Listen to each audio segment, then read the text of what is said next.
Okay, so in the last few sessions, we covered planets and rashis.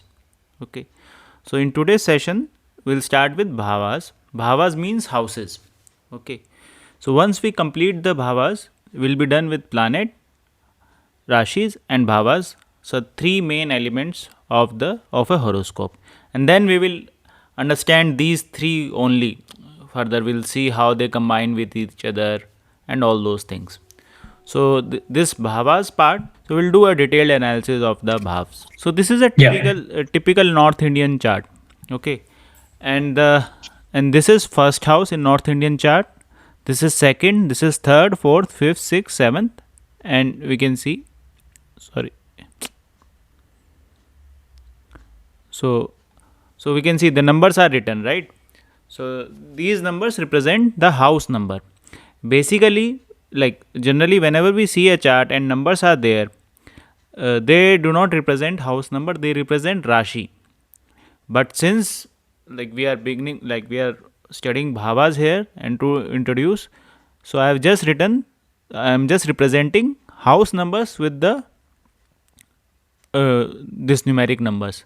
But in general, whenever you see the numbers in the North Indian chart, they will represent rashi. So by default, house sequence will remain the same. The first house will always be this one. The second house will always be this one. Third house will always be this one. Fourth house this one, and so on. So this will remain same. The sequence will remain same for a North Indian chart. In South Indian chart, the Rashi sequence remain, like the Rashi numbers remain same. Like the slot is allotted for Rashi and house moves. In North Indian chart, the houses remains at their place and the Rashis move. Okay, so that's why the numbers represent Rashis, because the houses are always the same. They do not move. Okay, so now this is the first house. First house means ascendant. Now how do we count? The counting is also different. Like let's say this is the second house. So this will be like if I say second house from Lagna. So this is ascendant. The second house from Lagna will be this house. If I say third house from Lagna, so this will be this house. This seems easy. Now let's say this is third house, and I say third house from Lagna. Which house will that be? Third house from Lagna. Third house. Sorry, third house from third house. Can you tell? The sixth. No, that will be fifth house. That is why I wanted to. Third house from Okay. third house will be fifth house. How? This itself will be One. first from Okay. itself. Okay. Got it. So this is third house is first from third house, then second house, then third house. Okay, you got the concept. This is how Got it. Got it. Got it. this is how the counting is done. Because a newcomer gets confused with this. We generally, if we'll say fourth house from fourth house, we'll add 4 to 4. But we'll have to add 4 to 4 minus 1. So in Jyotish, we always do minus 1. Okay. So fourth house from fourth house is seventh house, not eighth house. Or fourth house from fifth house is eighth house, not ninth house. Okay. So this is how the house counting is done. Okay. So this basic concept of what houses look like, where are the houses and how the house counting is done. This is clear. Clear. Okay. So opposite house will always be seventh house from each other. Like this seventh house is opposite to first house. 10th house is opposite to fourth house. From third house, which house will be opposite? What will be seventh from 10th? Oh, so seventh from third, Wait. ninth house. Seventh from third will be ninth house. Seventh from second will be eighth house. Okay. So the seventh house is very important. The house which is opposite to any house is very important for that house. We will see when we will see aspects. There is something known as aspects of planets. and there is a concept known as aspects of rashis also. Okay, so every planet has a seventh aspect. So like it's like if a planet is sitting in first house, is it always watches the seventh house from him. It will keep an eye on this. So if any planet is sitting in second house, it will always keep an eye on eighth house. So it is like that. We will understand that in detail in further classes. So this is a basic One idea. question. Sorry. Fourth also opposite to eighth, na? It doesn't work in that way. No, no. Fourth is not opposite to eighth. Fourth is opposite to tenth, Okay. because seventh from fourth is tenth. Oh, okay. Seven. So can you repeat it? See, let's count seven houses from fourth. So if you Seven. Okay. so the first house from fourth is fourth house. So this is second house. This is third house, fourth house, fifth house, sixth house, seventh house. So in all houses, only the seven. That is, we need to. The opposite will be the seven. Right, right. So it is like Okay. if you see degreecally, it is 180-degree opposite to each other. The houses which are 180-degree opposite to each other. So these houses will be 180-degree opposite to each other. These houses will be 180. Second and eighth will be 180-degree opposite. Like it doesn't Got looks it. like in So when in the South Indian chart, it will be very clear.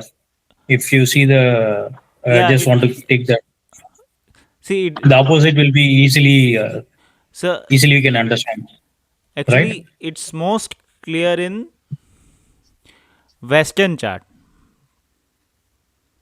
Okay. Okay. Okay. Here it is. Yeah, yeah, circular. Yeah, this the circular thing. You can easily see this.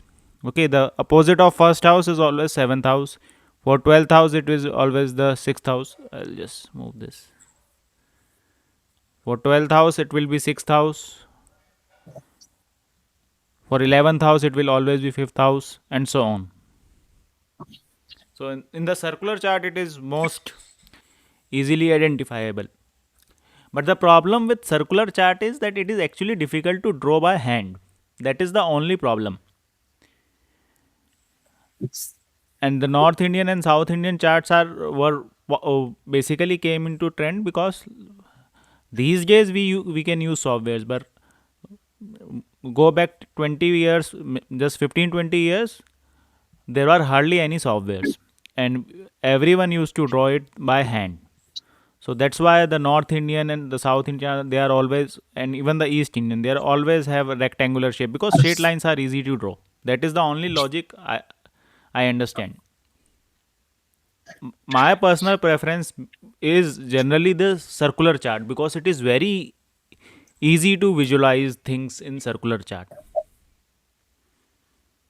And So Western, these are all are any website or you it's all or your own yeah, these are this on my own. I have I'll upload it. I showed you the link, right? Astro.shivoham.com, right? See, this is a website I have designed. The videos will also slowly I'll keep on putting the videos.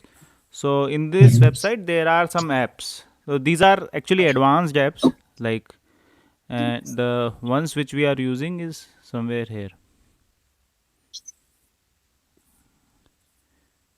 oh This one, this this one we used for Rahu Ketu. So there are some apps here. There is this polar chart which I have made for some other purpose. Maybe I'll just illustrate you. Maybe this is a because very interesting chart which we'll be soon be using.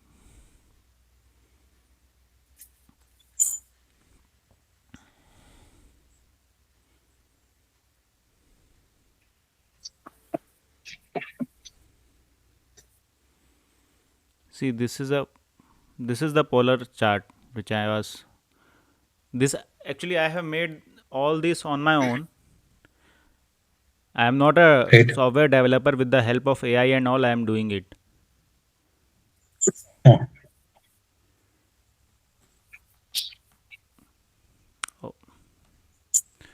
So you can see this is the first house here, and this is the seventh house. See here you can actually see the planets also. See this is wait a minute.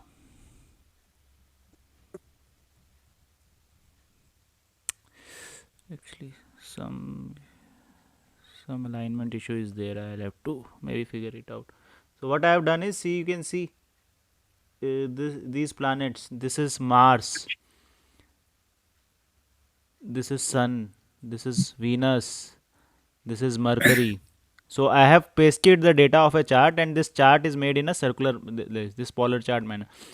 It also shows the nakshatra also.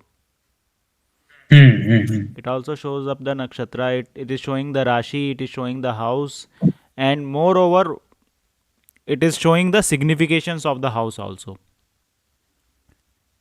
These are all Okay, this is so basically this is basically the original input of the birth chart, or it is what is currently happening today.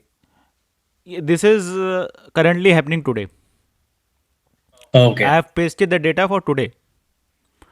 okay. So you what we do is, like what I have done is, I use the data from Jagannath Hora, the free software. Mhm. I paste the data here, and it makes the chart.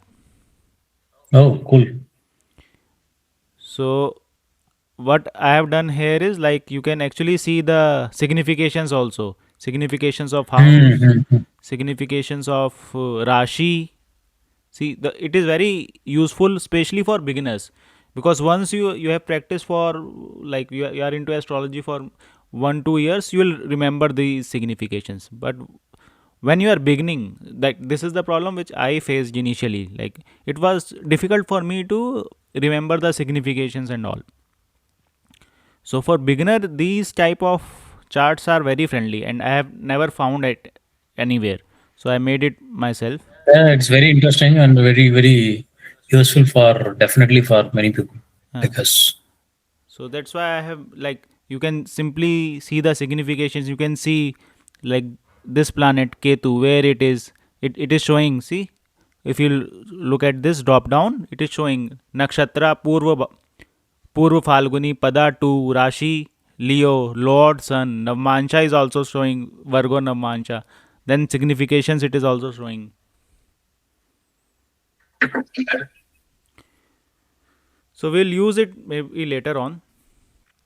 So I just, since it came up, so I just, you can use it, like, you can access it easily on this website, astro.shivoham.com. You can freely access it. So this is the website, and it has a lot of things. I will keep updating as and when, like the app which, like, this I made today only, this North Indian thing. So maybe in a few days I will also upload it on the website.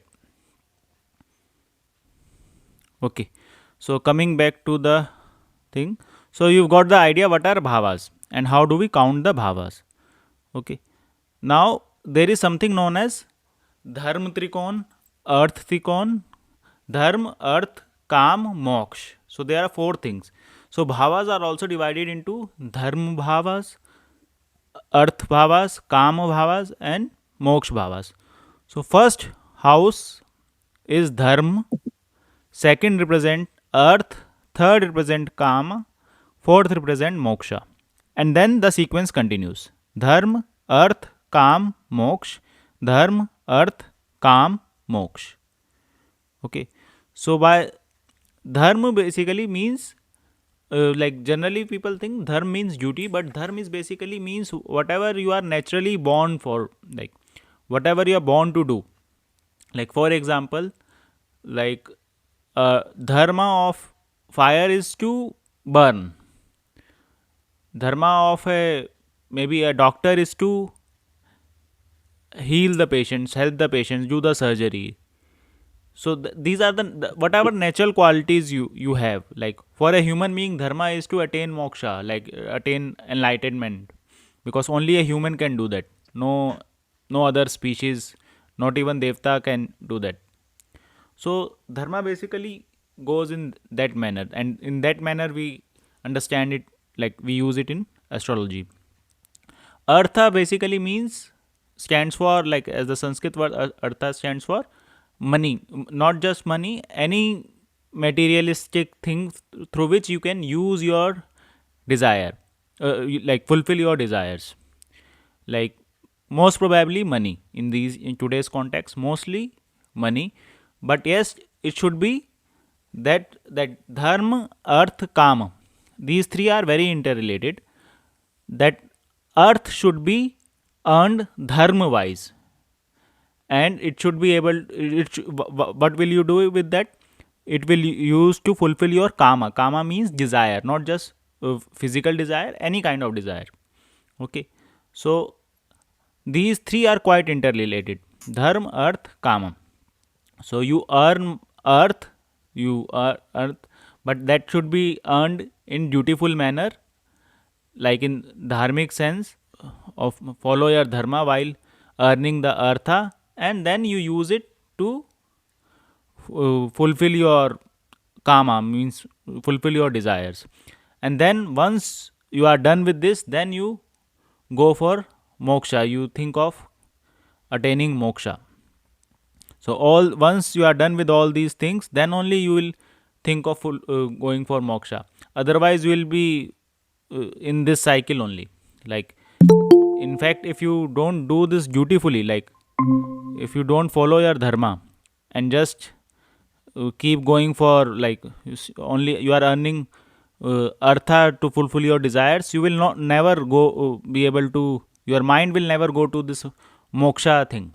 You will only be wandering from artha and kama. But if it is not done dutifully, the artha is not earned in while following your dharma. So once these three are done, then only you will reach the fourth one. So every house, like first house represents dharma, then fifth house will represent dharma, then the ninth house will represent dharma. So we have this 1, 5, 9. These represents dharma. 2, 6, 10, they represent earth. 3, 7, 11, they represent kama. And 4, 8, 12, they represent moksha. Okay, so the every house has a lot of significations. In fact, if you'll go to various texts, different text, they will list different significations. You will find a lot of common significations, then there will be a, there are some unique significations also in different texts. Okay, but the most common we'll learn the significations slowly and slowly. So but the first house basically represents self. It's you, it's your body, it's your self respect, it's your health. So it's your appearance. It represents any new beginning. See, if you'll go to this thing, what happens? What is first house? First house is that house. See, look at this is the horizon. Okay, you can see the east west line. This represents the horizon. And as the sun crosses the horizon, whichever, in this diagram I have shown sun, but it could be any planet. So when you are born, which house is ascendant? Like that Rashi which is coming, which is passing through the eastern horizon, which is rising through the eastern horizon. So that eastern horizon basically represents first house. Then you will have, just above first house you will have 12th, then 11th, then 12th, then 9th, then 8th. So this is a reverse cyclic, sorry, the clockwise manner. Sorry. Sorry to interrupt you. Yeah. Sorry to interrupt you. What is Eastern Horizon first? If you want to tell right now, you can tell, or else in the last also you can tell that. See, eastern horizon. So Earth has horizon, right? You understand what is horizon? Like, especially if you on a seashore, let's say, you can easily see where the water and the sky are meeting. So that point is horizon.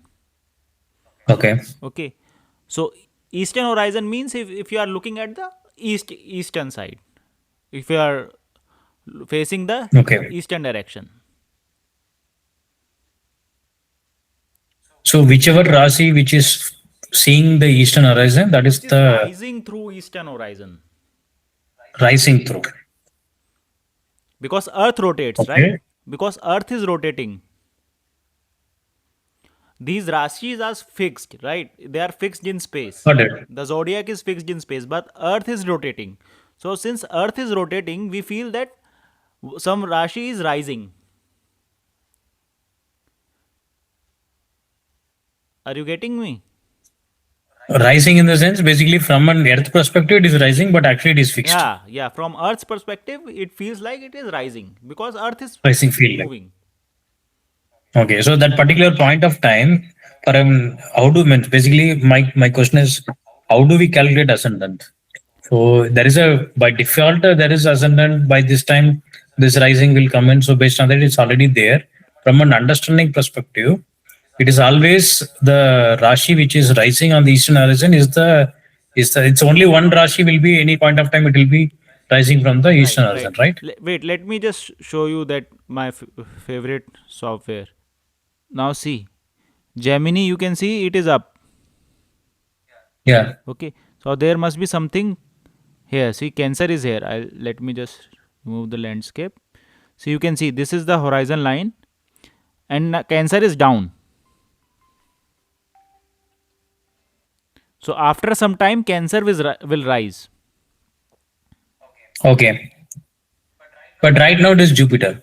Not Jupiter. We are not talking about planets. We are talking about rashis. Rashi, okay. Gemini, okay, sorry, Gemini. So Gemini has risen. So Okay. actually, It's already been raised. the Cancer is rising. Say for example, this is current time, 8 o'clock, somebody born. Hmm. So what will be the ascendant for now? Let us see. See Gemini. Can you see? Can, Which one? sorry. Wait.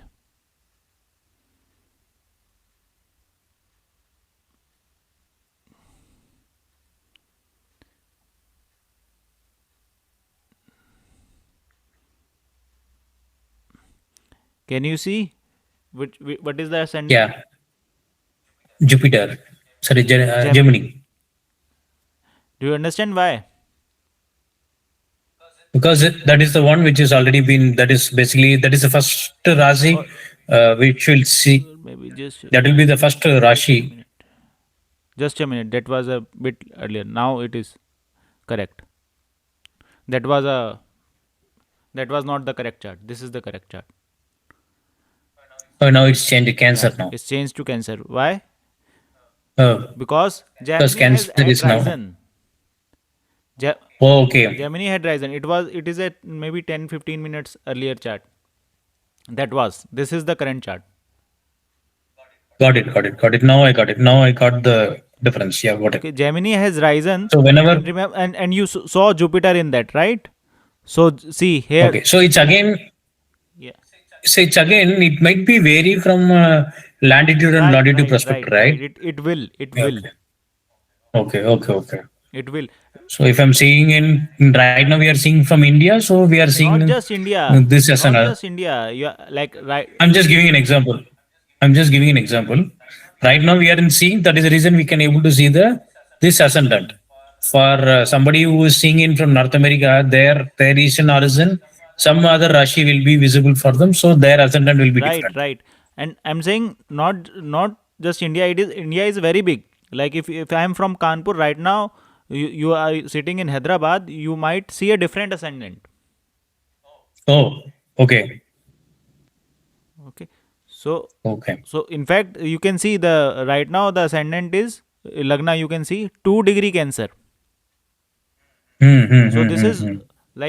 this is just like the Cancer has just It's risen. it's popping out. It's It's just just popping popping out. out. Yeah. So someone like it is high chance like you might get still you might get Gemini.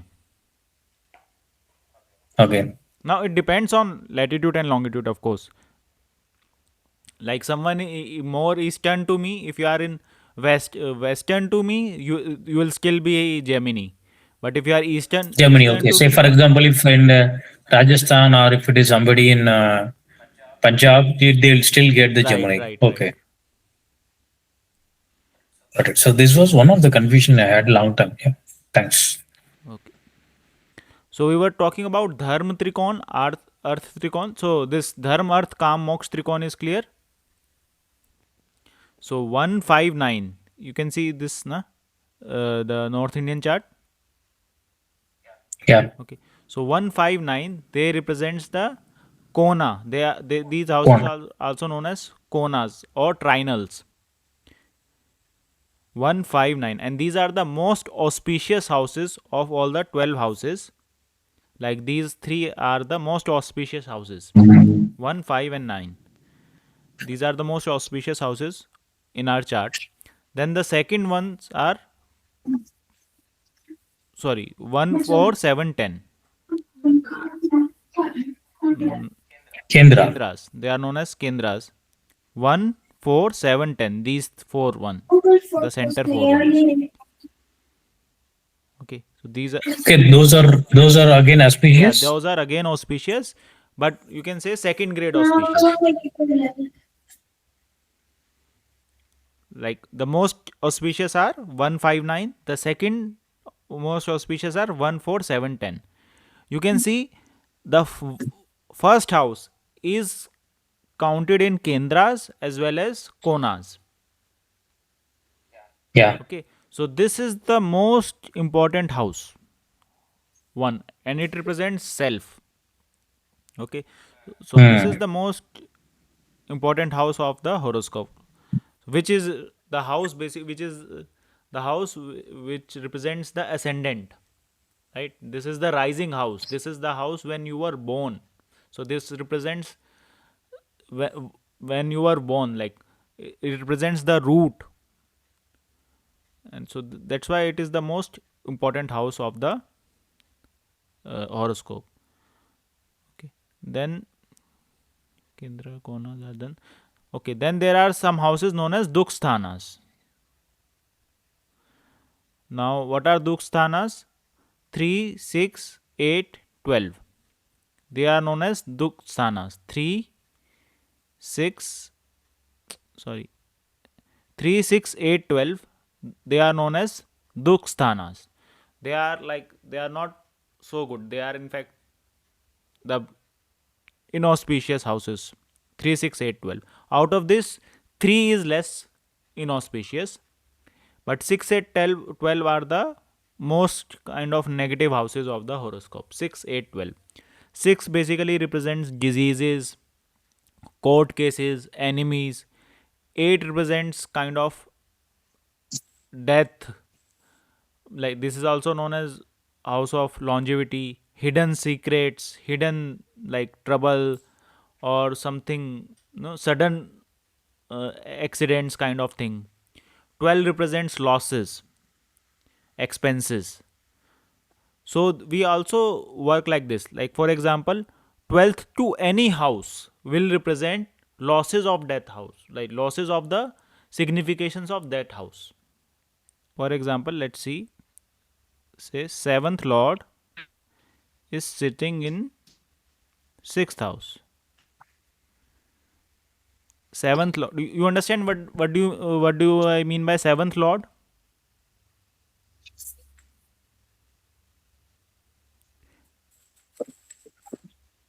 Do you, Seventh law, basically the Libra, right? Libra is the Rashi. Lord will be, Okay, one second. Sorry. Very good. Lord will be Venus. Venus. Yeah. Okay, but Venus. Libra will be Libra will be seventh lord only in case this is Aries ascendant. Okay.